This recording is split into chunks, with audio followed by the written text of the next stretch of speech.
Assalamualaikum warahmatullahi wabarakatuh. Selamat datang di kajian sejarah kenabian. Hari ini, kita akan menyelami kehidupan seorang raja yang kekuasaannya meliputi seluruh alam. Seorang nabi yang dianugerahi keistimewaan yang tidak pernah diberikan kepada siapapun sesudahnya. Nabi Sulaiman alaihi salam. Nabi Sulaiman adalah putra dari Nabi Daud alaihi salam. Berbeda dengan pandangan umum, yang diwarisi Sulaiman dari ayahnya bukanlah harta benda. Harta para nabi sejatinya adalah sedekah bagi fakir miskin. Yang diwariskan adalah hal yang jauh lebih berharga, warisan kenabian dan kekuasaan ilahiyah yang mutlak. Allah Subhanahu wa Ta'ala menganugerahi Nabi Sulaiman kekuasaan yang tak tertandingi. Armada tentaranya tidak hanya terdiri dari manusia, melainkan juga bangsa jin dan burung. Salah satu mukjizatnya yang paling terkenal adalah kemampuannya berkomunikasi dengan seluruh makhluk hidup. Beliau memahami bahasa binatang. Kita ingat kisah di mana beliau tersenyum tulus, bahkan tertawa, ketika mendengar seekor semut dengan cemas memerintahkan kaumnya untuk segera masuk ke Sara, khawatir terinjak oleh pasukan besar Nabi Sulaiman yang melintas. Keistimewaan lain yang menunjukkan keagungan kekuasaannya adalah penundukan angin. Angin tunduk di bawah perintah beliau, membawa beliau dan seluruh pasukannya terbang. Perjalanan yang normalnya memakan waktu 1 bulan penuh dapat ditempuh dalam 1 pagi, dan perjalanan 1 bulan lagi dapat diselesaikan dalam 1 sore. Selain itu, bangsa jin dipaksa bekerja di bawah komandonya, membangun istana-istana mega, membuat patung, piring-piring yang sangat besar, hingga periuk-periuk yang tertanam permanen di atas tungku. Kisah epik yang paling menggambarkan kekuasaan Sulaiman adalah pertemuannya dengan Ratu Balkis, penguasa kerajaan Saba di Yaman.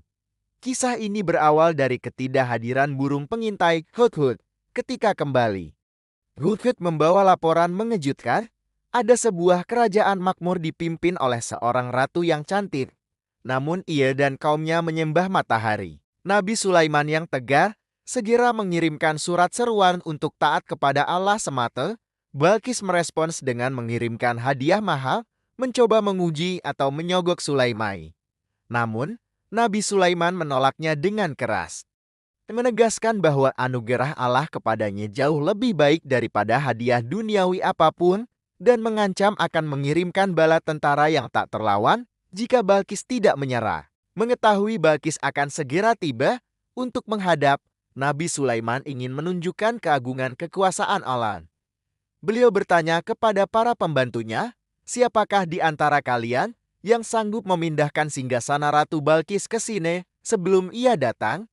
Salah seorang yang memiliki ilmu dari Alkitab lantas menjawab dengan keyakinan bahwa ia sanggup mendatangkan singgasana yang sangat besar dan megah itu dalam waktu sekejap mata, bahkan sebelum kelopak mata beliau sempat berkedip.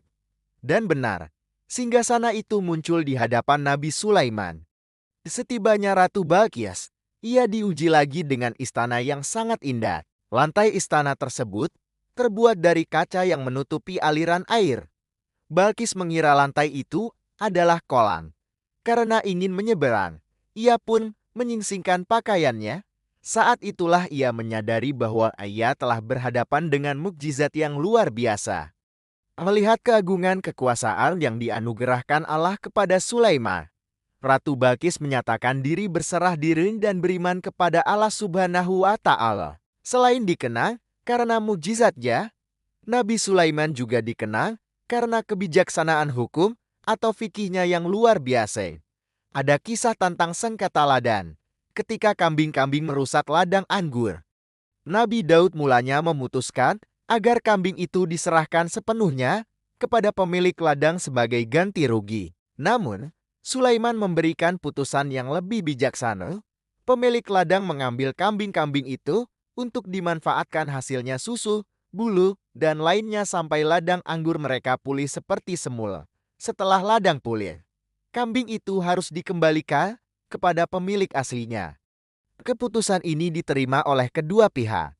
Kisah lain yang terkenal adalah sengketa dua wanita yang memperebutkan seorang bayi. Nabi Sulaiman mengambil tindakan drastis, berpura-pura akan membelah bayi itu menjadi dua. Tangisan histeris dan kerelaan wanita yang lebih muda untuk menyerahkan bayi itu kepada wanita yang lebih tua demi keselamatannya, membuktikan bahwa wanitalah yang lebih muda adalah ibu kandung sejati. Kebijaksanaan ini disempurnakan oleh Allah di tangan Nabi Sulaiman. Namun, di balik semua kekuasaan dan kebijaksanaan ini, terdapat pelajaran penting mengenai kerendahan hati dan ketergantungan mutlak kepada Allah yang tersemat dalam ucapan insya Allah.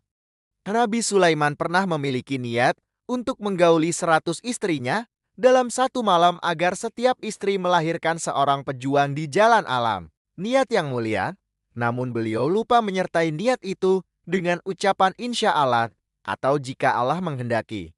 Karena kelalaian ini, hanya satu istri yang mengandung dan anak yang lahir pun tidak sempurna, hanya berupa separuh wujud manusia.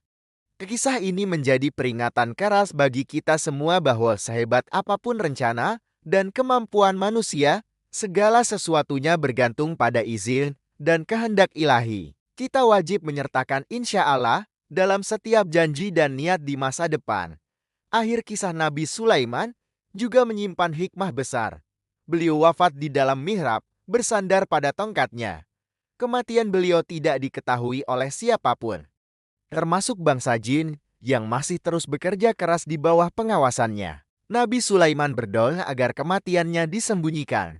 Tujuannya jelas, yaitu agar manusia menyadari bahwa bangsa jin, sekuat dan secerdik apapun mereka, tidaklah mengetahui hal-hal yang gaib. Jasad Nabi Sulaiman tetap berdiri tegak selama 1 tahun penuh. Para jin terus bekerja karena mengira beliau masih mengawasi mereka. Barulah, setelah seekor rayap memakan tongkat penyangga hingga rapuh, jasad beliau tersungkur. Saat itulah, bangsa jin menyadari bahwa mereka telah bekerja di bawah pengawasan jasad yang telah tiada. Kisah ini menegaskan bahwa satu-satunya yang mengetahui hal gaib hanyalah Allah Subhanahu wa Ta'ala. Semoga kisah Nabi Sulaiman ini memberikan inspirasi dan pelajaran berharga bagi kita semua. Terima kasih telah menyimak. Sampai jumpa di video selanjutnya. Wassalamualaikum warahmatullahi wabarakatuh.